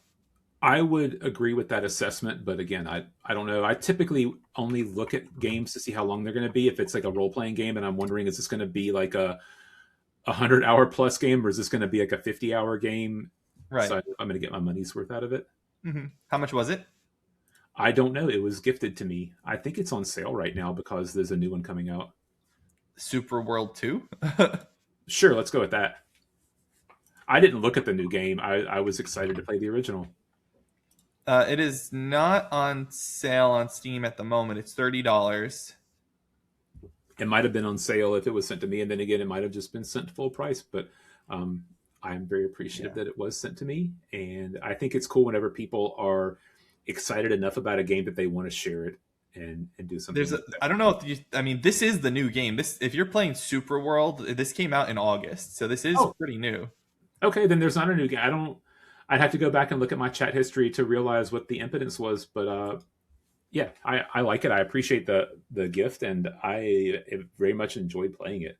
Yeah, so just looking at Steam's everything from this publisher, there's a few demos on here. I'll skip those, but there's Super Ball in 2019, Supraland in 2019, DLC for Supraland called Supraland Crash, and then Supraland 6 Inches Under in 2022, and then Super World came out in August of this year. So Yeah, it's fun if you like puzzly type games. I It's a don't, good but it pickup. looks cute. It does look I, like it would be cute. you third person plural. I know. Yes, I know you were doing the royal you, but I'm just saying, like for me personally, it looks so cute. It looks like something that would be fun to play if it was not puzzly. Unfortunately, it's part of the reason I've never. Did you ever play Immortals: Phoenix Rising? I own that game. I have not played it. That's an Ubisoft game, right? It is, and that's the reason I've never actually played it is because it's so puzzle heavy. It's very Zelda-y from what I understand, and I don't really like Zelda, so I don't. Huh. I need to play that then because I got that and I got Odyssey, Assassin's Creed Odyssey, I believe, at the same time. I Yeah, they looked came at out both really close to one another. and I said, "Oh, Assassin's Creed Odyssey looks like the better version of this game," and I played that and never got into Immortals: Phoenix Rising. They're different because Odyssey is an Assassin's Creed game, and Immortals: Phoenix Rising is a Zelda Well, game. From I what I know that understand. now. I'm just saying that when I picked Yeah, them both up, I looked at them I being see. similar because they're both Greek games. They are, yes. And the Immortals sequel that was supposed to come out got canceled, and that was originally going to be. It was either a DLC or a sequel that was going to be set with Hawaiian gods, actually. Huh. hmm I think hmm I think Polynesian gods are not represented enough in video games. Right, that's what it was. That was why it would have been cool. Thank you, Moana. And to finish this off for me, the last one on my list is I'm still working through Indiana Jones and the Great Circle. I completed the Vatican. I have completed Giza, which involved going into the Sphinx and into some of the pyramids in Giza to do things related to fighting the Nazis and finding archaeological secrets. The story is very good. I'm still enjoying that. I don't want to give it away because it is a newer game, but it's typical Indiana Jones fare. You're finding things, having to solve puzzles, having to search for items. It's very Tomb Raidery. The puzzles are really no more difficult than like a Tomb Raider type puzzle. It's just Indiana Jones in the Indiana Jones world instead of Laura Croft. And the gun, like in Tomb Raider, it is a lot of gunplay. There's not a lot of gunplay in this. There's a lot of hand to hand combat, hmm sneaking around, hitting people with weapons behind their heads. Um, there are guns, but they're just not common because guns are the antithesis of sneakiness. Not in video games. You have your silencer, which is super accurate to real life. Yeah, Joke. there are no silencers in this game. You've got Indiana Jones's gun, but you have limited bullets, so you're encouraged to not use it that often. Sneaking Yeah, around is much better because there's one of you and there are hundreds of Nazis, and typically, if there's one of you and hundreds of your opponent, you're not going to win. unless But you're a Muso. or you're Indiana Jones in this case. But I just got to the Himalayas. I don't know if this is the last level of the game or if there's more to it. So I will find out more. I'll probably play more of that tonight, probably play some tomorrow. If I get snowed in and have power, then I will probably play more next week when I'm not working because I won't be able to go outside and do outsidey type things. Are you gonna do the DLC for it? I probably will not. The Something of Giants, I think is what it's called. Order of Giants? Yeah. If it's part of Game Pass, I probably would. If it requires me to pay extra, I probably won't, just because there's other Yeah. things I'd rather play. I enjoy it, but I don't like it enough that I want to pay money for it. Whenever I've been able to play the game for free as in my monthly charge. Yeah. At no additional cost. Is Yeah, that is a good way of saying it. Yeah. I have not played this game. I don't plan to play this game. I've heard that the Order of the Giants was okay. I it wasn't great. I picked it up as a part of my fantasy league for last year, and it didn't give me as many points as I was hoping because everyone loved Indiana Jones so much the year before. I thought the Order of Giants would review better, but it uh did not give me the points that I was hoping it would. Yeah, unfortunately. I played this game when it first came out. I liked it and then got into something else. And the reason I picked it back up was I finished with something else and I finished with the Dragon Quest VII demo. And I said, oh, I'd like to get this game off of my hard drive. And I decided that I would beat it to get it off my hard drive.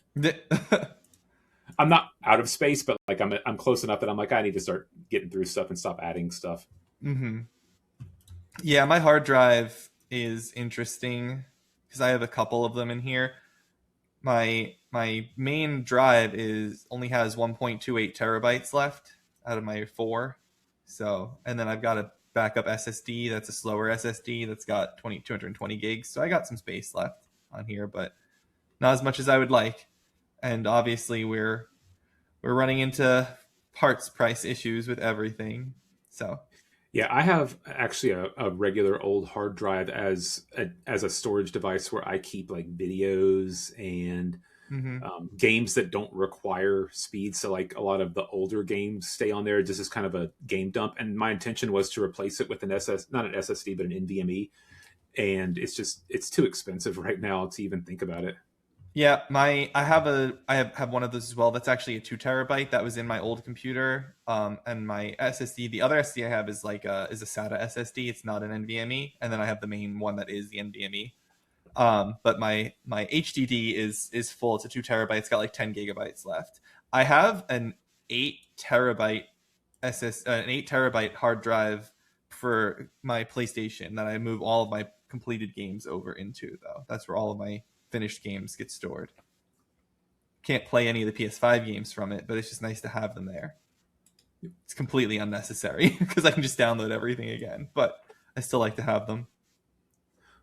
Well, how about we move on and we can talk about what you're playing now?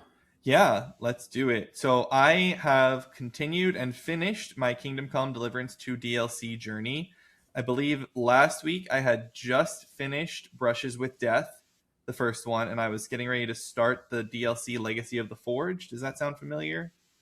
I remember you talking about it. I remember some stuff about it, but specifics, like, I mean, you told me about the gameplay, and I remember that you're a blacksmith and so forth and so on. Yeah. So in Legacy of the Forge, you take over a decrepit, rundown arson victim forge in the city of Kuttenberg, out in like the out just outside the city walls in like the gross crime district. I guess I don't know what exactly that part of town is supposed to be, but it's the seedy part of town. I guess is the best way to think of it, and you're just walking by one day and you see this forge and you remember that you went there with your dad once when you were a kid, and the lady who is the widow of the blacksmith who used to own the forge sees you looking at the sign and she's like, can I help you? And you chat with her, and then you end up joining, long story short, you end up joining the Kuttenberg blacksmithing guild, and they give you access to the forge, and then it's on you to pay to upgrade the forge. And then there's a whole quest line about repairing a clock and a bunch of other things going on in there. And it's good. It's a really fun DLC. My only complaint about this DLC is that there's a bunch of daily quests. Basically, every in-game day, you get 3 or 4 quests that spawn, and you do those to increase your blacksmith prestige, like your reputation as a blacksmith in the world. And the problem with it is that there are side stories attached to those daily quests, and they are randomly generated. And the side stories aren't, it's not like any sort of crazy in-depth thing. It's just like, oh, go do this archery thing, and then instead of doing archery one time, the guy who's the referee of the archery gets kidnapped, and then you're supposed to like go through a story. Every time you do it, you get like a little bit more of that, like a little snippet of story about what's going on. Same thing with like, oh, our stuff was stolen today, go and help us recover our stolen items. You get this like little bit of story snippet, and I'm like, this is not the way to tell me a story. I don't care enough about these random side characters to go and deal with the RNG of whether or not I'm going to get the next piece of the story the next day. So I gave up on doing that, but I did complete the main story. I did get my blacksmithing reputation all the way to level 30 and all of that because I like that stuff. You know how in certain games at the end you end up with like a super full wallet. Like you have all the money, you don't need to worry about spending. Like nothing, how much something costs, you could buy anything. You know how sometimes it happens in RPGs by the end. So that actually happens in Indiana Jones, and they have donation boxes. So in the Vatican, I think it was for the orphanage, and in Giza, it was to the museum in Cairo. So you don't get anything for it except the satisfaction of putting your money in a box. But yeah, that Yeah, so that happens in this game, except you don't have. There actually is a box to put your money, but only if you have committed crimes and you need to pay indulgence to the church. um, that's different. but that like there is nothing else to do with it. So this basically serves as a money sink DLC where you want to upgrade your forge and it's 3,500 groschen for the roof and 200 groschen to get a new chest on chest, like a wardrobe thing, and it's just a place to put your money. And so I completed that DLC, and it was cool. I enjoyed it. I liked the story. It was cute. It was very nice. It was very connected to Henry's father, who, without not really spoilers, but his father dies in the first game. Like that's the opening of the first game, is his family dies. So it's a little touching to get that in there, and I did that, and that was fun. And then third DLC is a DLC set in a monastery, and it's called, the actual name of the DLC is Mysteria Ecclesiae, which is a Latin phrase. Ecclesia is basically church, related to the church of church matters, I think, if memory serves. I don't remember exactly what it stands for. Yeah, Mysteries of the Church. I was right. Ecclesia is church. Good job, brain. Remembered that. So essentially, you go into a monastery to assist the doctor, the personal physician of the imprisoned King Wenceslas, because he wants to go and treat his imprisoned patient. And you go to the abbot to ask for some help.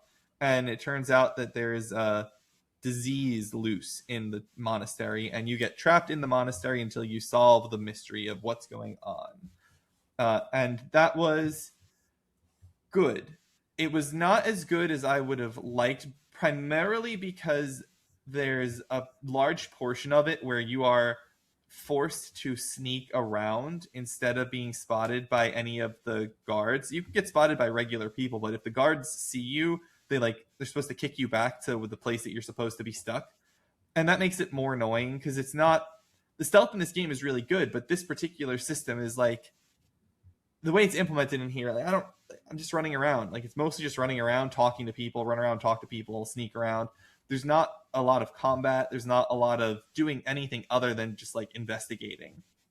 So it's good. It could have been a little bit better, I think, if that stealth requirement wasn't there. I was pretty happy with it being shorter than people. A lot of people want it to be longer. I was happy that it was shorter because of the way the gameplay of this was. I was like, I don't think this needed to be much longer than what it was. I think I did it in one night, or did I do it in 2 nights?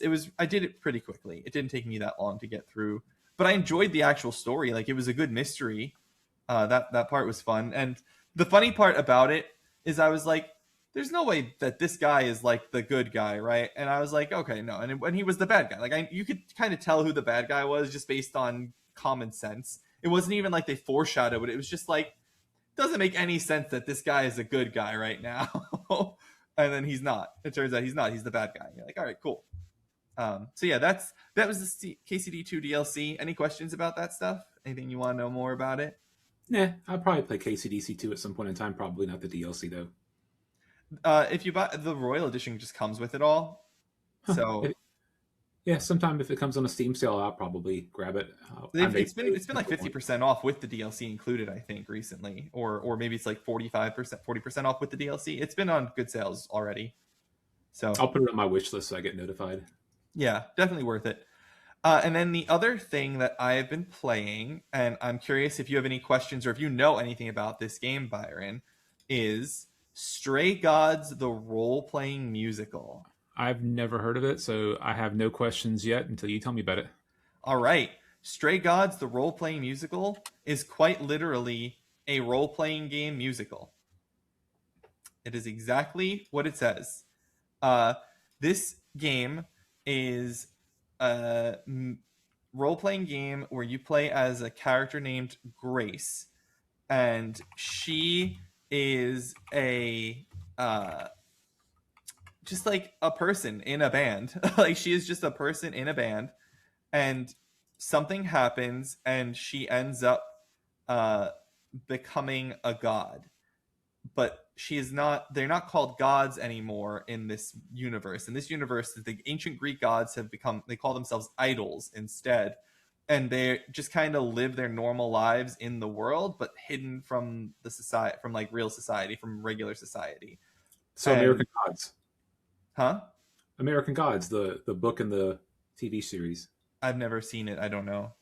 Huh. I know it. I've just never seen it. I've heard of it, but I don't know anything about it. But essentially, without spoiling anything about this game, I didn't know this going in, but it is a murder mystery. That is what this is. It is a murder mystery role playing musical because you become one of the muses. You know, the ancient Greek muses. You become one of the muses, which means your power is that you can make people start to sing. And you can't make them do things that you don't want them to do. You can't force them to do anything, but your power is basically that you get them to sing what they feel, and then you use the dialogue choices in the middle of the songs to change the lyrics that are being sung in the song. So you can choose to be the one to sing. Sometimes you can say, Freddie, take it away, and Freddie, who's a woman, will start singing it. Or you can say to Pan, Pan, take it away, and let Pan sing. Or you can do a battle with like it's so in depth, the way that you can like change the lyrics of what's going on, because like that's the whole port. Like it is role playing in musical form, so these songs are created so that you can insert different lyrics into each section to fit the song itself. uh this game is actually developed by Summerfall Studios. It came out in August of 2023. Summerfall Studios is a studio that is co-founded by the primary architect of the Dragon Age world. That is why I own this game, because David Gator, the man who is responsible for Dragon Age, left BioWare in like 2020, I think he left, or 2019, something like that. Oh no, he actually left 2016. He left longer than I thought. And he left, so he is responsible for Dragon Age, left the studio in 2016, and then went to a couple places, and then he ended up in this indie studio, and this is the game that he wrote, and is one of the co-founders of the studio. And that is why I bought this game, to support him. So is it animated or is it comic book style?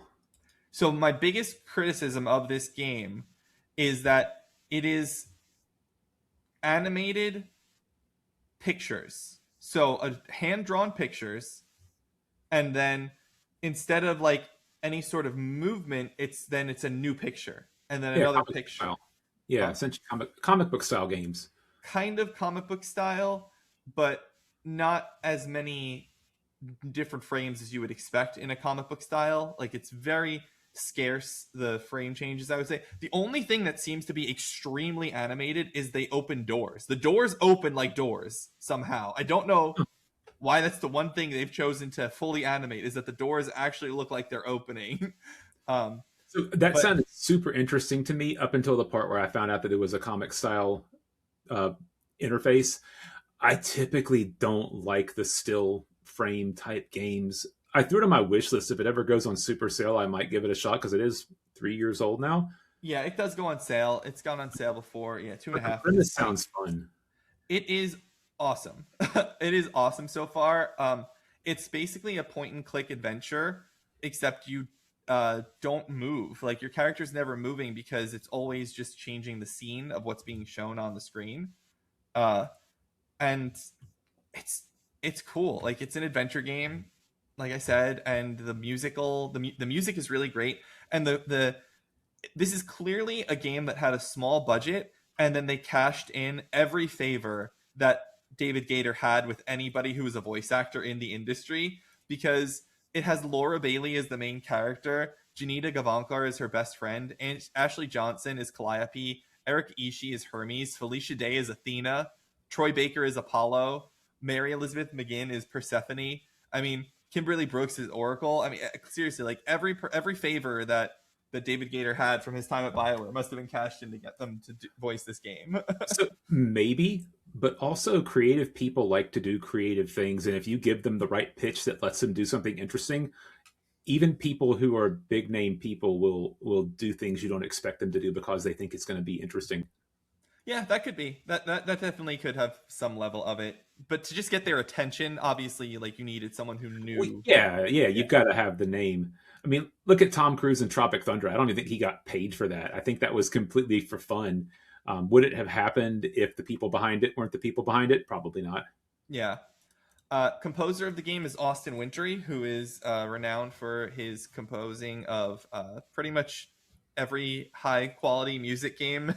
Hades, Hades 2, Eternal Strands, Sword of the Sea, Abzu, Absolver, the Banner Saga. He even did Assassin's Creed Syndicate with Ubisoft for a little bit. Journey, of course. Flow.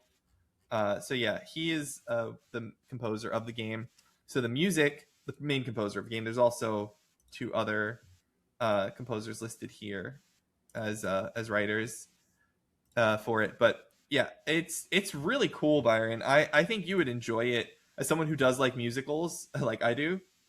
I mean, you like musicals as I like musicals. It's really only off-putting part is the fact that there's so little animation to what's happening.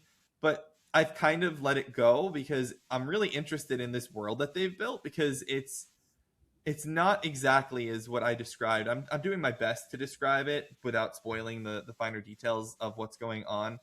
But I have had a good time. It's relatively short. I think the game is like 6 to 8 hours in general, and then it is less than that if you're like rushing it through. And it's a little bit longer if you wanted to like see all the endings. But I played it for 3.5 hours last night, and I'm just at the end of Act Two, which is I think it's the 3 act game. So I'll probably finish it off today or tonight, and then I'll have to figure out something else to play. But it's been sitting on my computer for so long. Yeah, it's been sitting on the computer and in my library. I bought it at launch. Again, David Gator wrote my favorite video game franchise. I'm gonna buy like whatever he makes, even if I'm never gonna play it, because I need to support him and his studio just out of respect for his creation. And this one I always thought looked interesting. I'm not super crazy about the next game they have coming out, which is like a card based thing, another like a card RPG kind of thing. But this one was always cool looking, and they did have DLC for it. I don't own the DLC. If I finish this and I like it enough, I'll look into buying the DLC. But it's $10 for the DLC. The game itself is only $30, so it's not terribly expensive. And again, it goes on sale regularly, which is cool. And yeah, they have a soundtrack bundle. You can buy the soundtrack for it if you're interested. Actually, one of the cool things is because the way that the game is structured, in that you can pick your dialogue choices to choose which music it is. Their soundtracks, they have 3 separate soundtracks for it, so that each dialogue choice has its own soundtrack, and it'll show you like the pathway of the dialogue. Yeah, I'll keep my eye out for it. Looks cool. Yeah, and it's fun. It's a fun story. Doesn't look cool. Sounds interesting. It is interesting, and it's a good story. It's a very interesting story, a fun story so far. And the characters are charming. I like the characters. They're well written and they're interesting characters, and I am looking forward to continuing playing it and checking out the DLC at some point, because I'm sure I'll even if I don't play the DLC right away and don't want to spend the $10 full, I'll wait for a sale or something. I'll still play it because this is not that long. It's I'm already nearing the end of Act Two. I'm sure, and I've had a good time with it so far. Cool. And that's it. Those are the only things I've played. I did not play a ton this week because I had a whole day where I'd finished KCD2 and I was like, I don't know what to play, and I didn't end up playing anything. I just watched some different anime that I was behind on. I watched TV, so that was good. And that's it for my I've been playing section, Byron. Awesome. Well, let's move on to the wild card, and we can talk about that for a little bit. So the wild card this week is about games that need a new entry. What game series are you eagerly awaiting or hoping comes out with a new entry? And we are going to disqualify games that have one announced or in rumors, i.e. no Half-Life 3 for me and no crappy Yakuza variant for you. No, mean. Oh, you start. You go ahead. Sure. If you want me to start, I'd be happy to. I talked about it before. The game series that I may have put the most time into overall is the Burnout series. It's kind of been left for dead since Burnout Paradise came out. I would love a new Burnout because I like cars. I like the crashing cars. I like the physics based puzzle jumping that involved in Burnout. I'd love that. Related to that, another game that I think is criminally underrated, and it's not even that underrated, just underplayed, is Blast Corps. Blast Corps is a fantastic game. There's lots of puzzles to solve in it, and there's lots of vehicle based. It's all vehicle based, vehicle and robot based. It's a super creative game. Um, I'd love a new Banjo Kazooie game. I like the Banjo games. Before we recorded, I said that you need to play Nuts and Bolts, and you said people hate Nuts and Bolts. I love Nuts and Bolts. Nuts and Bolts, you had to build vehicles. I like that. It was one of my favorite things in Kingdom Hearts was making your gummy spaceships. Oh I, my goodness! Seriously? I love the gummy spaceships, Oh building my. them and flying them and Oh shooting them. wow. I think that stuff is great. Um, at this point, I think before we recorded, I realized that half of my list was rare games, and so I'm just gonna say that I want there to be more old school rare games, not Rare doing whatever is going to make money as much as Rare getting creative, because Rare's always been that company that has creative ideas and done fun things with them. Stupid games that you never thought you would like Viva Pinata. When Viva Pinata came out, I thought it was the dumbest thing in the world. And somehow I ended up with a copy of Viva Pinata and I played it and thought, oh my gosh, this game is so stupid. I love it. And then I played Viva Pinata Trouble in Paradise, and I loved that game. And I looked back when we were talking before the show started at all the rare games that are just fun, interesting games. I played RC Pro Am. That was a nobody thought about a game like that. I played Battletoads. I'm one of the people who's beaten Battletoads. It cost me sanity in high school, but I did beat Battletoads. That would explain a lot. Donkey Kong Country, Killer Instinct, GoldenEye. That's the initial Bond game that I ever played. So these are all games you want sequels to. No, they're just rare games. But if we're talking about rare games, a game that very few people have played from the NES games or NES days is Solar Jetman. It's a space salvage game where you have to use your little launch craft and fly on planets that have different amounts of gravity and salvage equipment that you can then use to upgrade your stuff. And if your ship gets destroyed because you crash it because gravity is in a weird way, you have your little jetpack man who flies and has to get a new ship. Yeah, that'd be fantastic. And then to kind of end off, because I've kind of been talking a lot, a non-rare game, Sunset Overdrive. This was one that I added on while we were talking. It was an Xbox One game Mm-hmm. that Insomniac. Yep. people played. Creative, fantastic, pretty, great soundtrack. The gameplay behind it was so much fun. I would love another Sunset Overdrive game. Yeah, that's Insomniac. That is the Spider-Man studio. Yep. Did they didn't do, or did they? Are they? Did they do the game where you have superpowers, the lightning superpowers that was on PlayStation? There's like three of Infamous. them. Infamous, yeah. Is that them also? Infamous is the Sucker Punch. Okay, so no. Yeah, I'd love for them to come up with a new Sunset Overdrive. That may be tied up and owned by Microsoft. I don't know. Yeah, I don't know the full details of the ownership of that. That's a tricky one. I think that Insomniac owns the rights to the game, but Microsoft owns the publishing rights to it, which is a difference. There is a difference between those two things. But maybe now that Microsoft's embracing the platform Yeah, independent ideas, maybe we will see another one that can come out on everything. yeah, that is definitely a possibility. But no, Infamous is the Sucker Punch team. They're the Sly people did Infamous, did Ghost of Yotei and Tsushima. Gotcha. Is how that goes. Those are That's it. I never played Sunset Overdrive because it was an Xbox One game, so I would like to try it because I enjoy the Spider-Man. Well, except Spider-Man 2, but I enjoy Spider-Man and Spider-Man Miles Morales a fair bit. So that would be fun. Did you ever play Jet Set Radio? No, Uh, but I know it. Sunset Overdrive kind of feels like a spiritual successor to Jet Set Mm. Radio type game, but Mm-hmm. more open world. Yeah. All right. So I guess my game series that I want to entry. So obviously, my answer to this is always going to be Dragon Age. I know Dragon Age is dead. I don't care. I still always want more Dragon Age. I don't care. I I just want good absolutely love it. Dragon Age. I have yet to finish the latest one, just and I think I'm at the end of the game. I just got tired of it. Yeah, I understand that. It's probably dead unless EA sells it when they're bought by Saudi Arabia and they sell it off, which is what I'm hoping for because that is not an unlikely outcome. As you know, private equity is going to sell things that don't make the money. They're not going to hoard it. So hopefully, Dragon Age will be sold off to someone that will treat it right. I hope someday. But outside of Dragon Age, I am actually, for the first time ever, eagerly awaiting the next Mafia game because I played and reviewed Mafia: The Old Country, and I thought that was the best Mafia game that they've ever done. So I'm now like excited to see where they go with this series because I'm not the biggest fan of Mafia. I hate Mafia 2. Mafia 2 is a terrible video game, but I liked Mafia 1's definitive edition when I played that, and Mafia 3 is good with some problems, but it's a great story. So I'm kind of excited to see where Mafia goes now that's come out.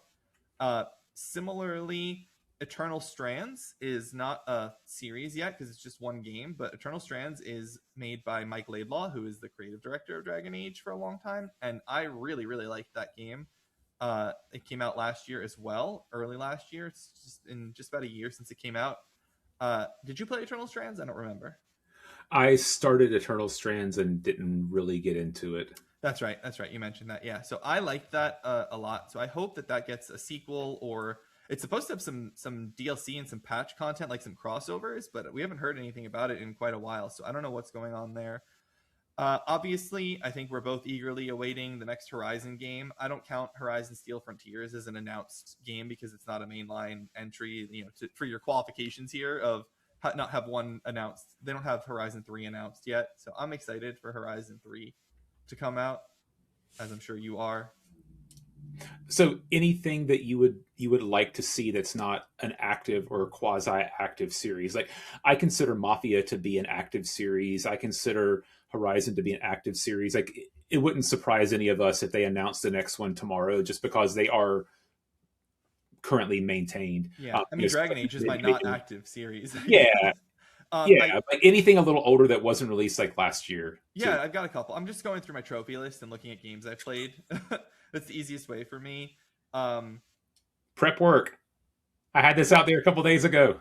yeah, I know, but I have to remember it then. And anyway, Tales, the Tales series, which is kind of active because they've been doing remakes, but I want a new Tales game. The Tales of Arise in uh 2020, I think it was when that game came out. So or 2021.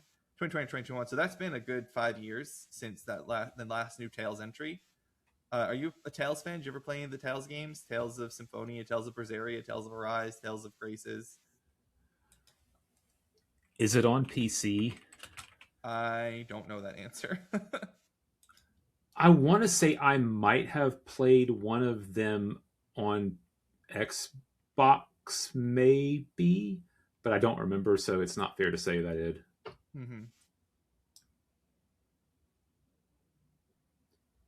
If you look up Tales in Steam, there's like a metric ton of Yeah, games that's that are called because there's a lot of Tales. Tales games out there. I'm checking Game Pass to see what's on here, but I I don't don't think remember. any of them are on Game Pass. It might be. Okay, here's a dormant one that'll fit what you're looking for better for me. I am excited and hopeful and eagerly waiting for a new Spyro the Dragon. You know, I never played Spyro. There's no reason behind it. I like platformers. I don't really care that much for platformers, but I love Spyro because I think that Spyro is a more interesting story than a regular platformer has. I thought like the dragons are all frozen, you need to go rescue us is an interesting baseline of a story. I loved Spyro 1, 2, and 3 on the PlayStation. I never played anything after that. I did buy the Spyro remake trilogy for 1, 2, and 3, and I went and played all of 1, and I got the Platinum in Spyro 1. I never went and played 2 or 3 because they're longer games, but there are rumors of a game potentially in Spyro, but not rumors enough that we know that it's happening. It's just kind of people like saying, "Oh, well, they've got to be making Spyro, right?" But no one's ever said they're making Spyro. We know they're making Spyro, but they haven't announced. Like that's not been a thing. It seemed like back in the day, everybody had to have their own mascot, and Sony tried to push Crash Bandicoot and Spyro Spyro as was their better. mascots. And Spyro's the better mascot than Crash. Crash is fine. I like Crash, yeah, but Spyro's cooler. not my point. But more so that like that doesn't seem to be as important now. Like back in the No. day, you had Mario and you had Sonic for Nintendo and Sega, and Sony was looking for their own stuff. And now, like, I don't think anybody cares. Like, it's still Mario and Zelda for Nintendo. Yeah. I would like. I hope that when Rockstar is done with GTA, they do another Red Dead. I really love Red Dead 1 and 2. So I think that Red Dead 3 would be exciting. That would be a game that I don't know if they're working on. There's no rumors of. It's not announced. It's pretty dormant. They do their online stuff, but they haven't released anything related to Red Dead since 2018. It's I been almost a guarantee it's a decade. sticky note on a board somewhere. That could be. That definitely could be. And I guess the last one I'll say, because of a news story that we had a couple of months ago, is Saints Row. I think that I'm very curious if the Saints Row guy, that Saints Row designer, can get a Saints Row game off the ground and see if they can actually reboot that franchise and save it from the pits of despair and badness that it fell into with the last one. Dubstep gun is still one of my favorite things in any video game. I have that. Like You the have a collector's, dubstep. yeah, the collector's toy. It's somewhere. I have that. Does it Somewhere. play music at least? I don't know. I've never opened it. I don't think I've ever opened it. It's somewhere in my parents' house. Wow. I'm a big collector's edition guy. I like collector's editions of things. So I have And a you bunch don't of know where them they are. just all over. Huh? And then you don't know where they are. Well, they're mostly in my parents' basement is the problem right now because they moved. They were in my parents' house, and then when they moved to Virginia, they're now in their basement. And the ones that aren't in their basement are either here in like my bedroom closet for the Yote one, or they're in Florida. Get the dubstep gun and take it to Florida so when I come to visit, we can play with the dubstep gun. I'll have to take a look and see where I can find it. But if I look at my game collection, I have. You ever use the app Game Eye? I have not. I used to use True Achievements, but I stopped caring about that.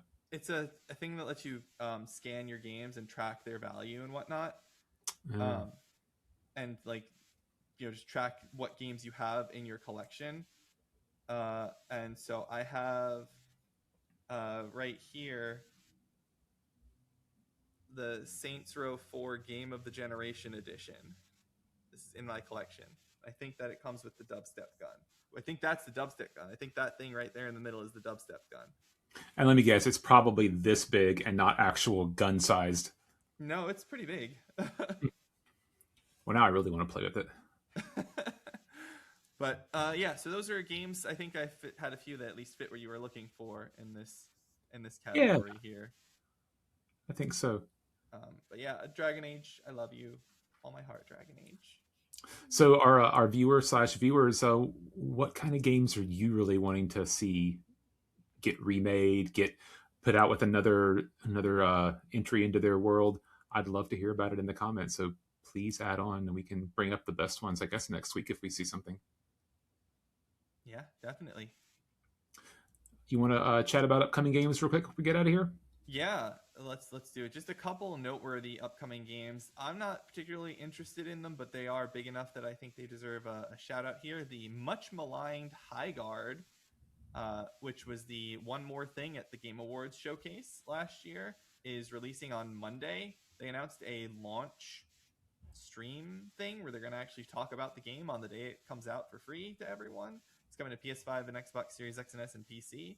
I'm not going to play it. I don't know if you're going to play it, but it's coming out. I've not heard of it, so it's not much maligned to me. It's much maligned on the internet is what I meant by that. It was the One More Thing at the Game Awards. It was like, this is the big thing that's supposed to be the big surprise that makes everybody really excited. It's like the really cool thing. And it's just like a multiplayer team-based hero shooter thing. It's going to take a lot to pull people away from Arc Raiders. Yeah, that's true. I don't think that they knew Arc Raiders was going to be popular when they made this game, though. And then secondly and lastly on here, Code Vein 2 comes out to PS5, Xbox Series X and S, and PC on January 30th.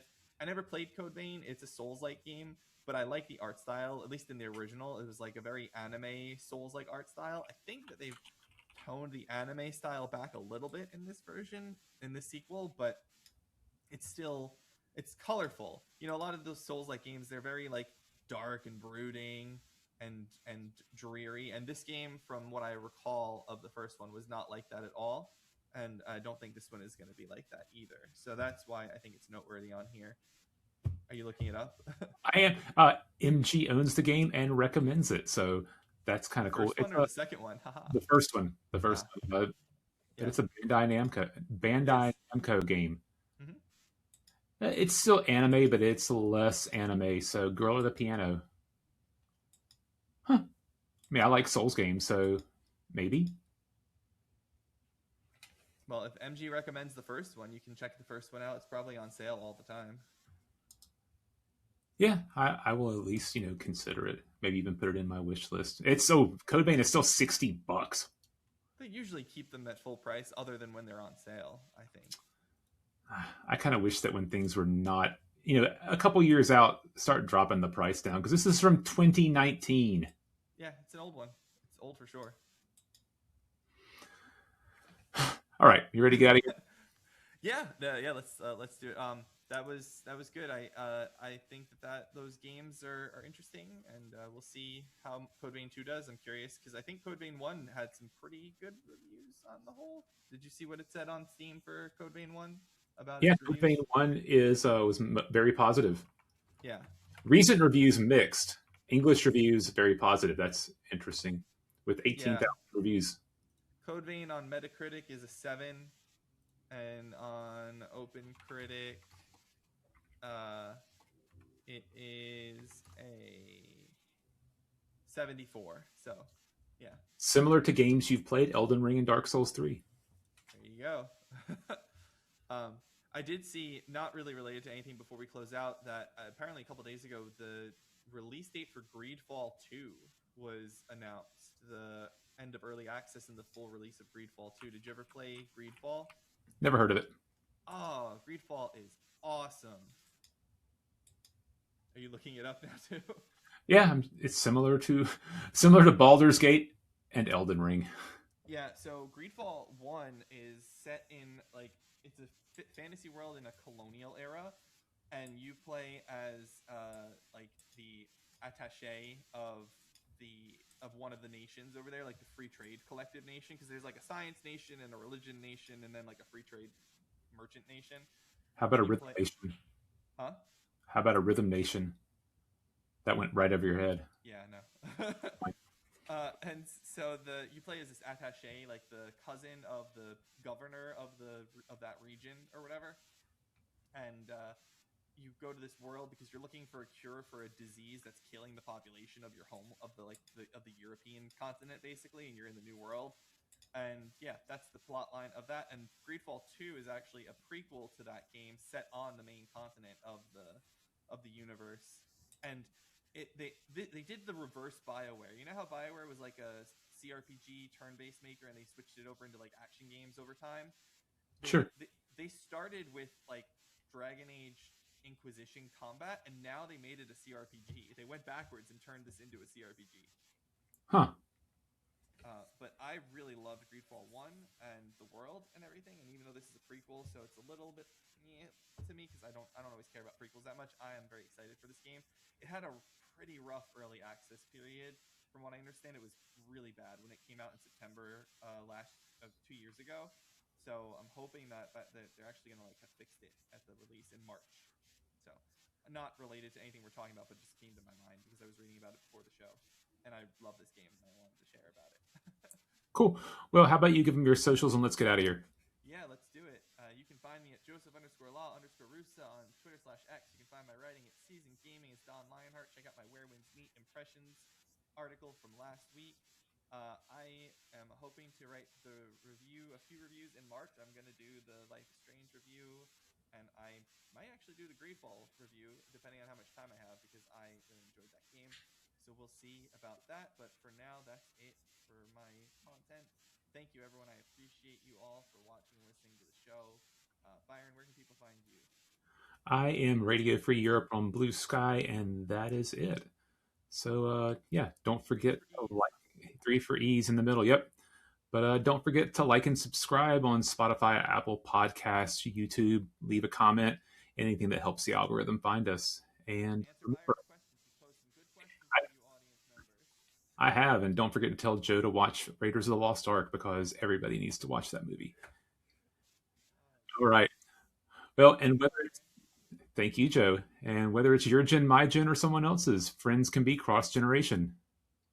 Goodbye, everybody.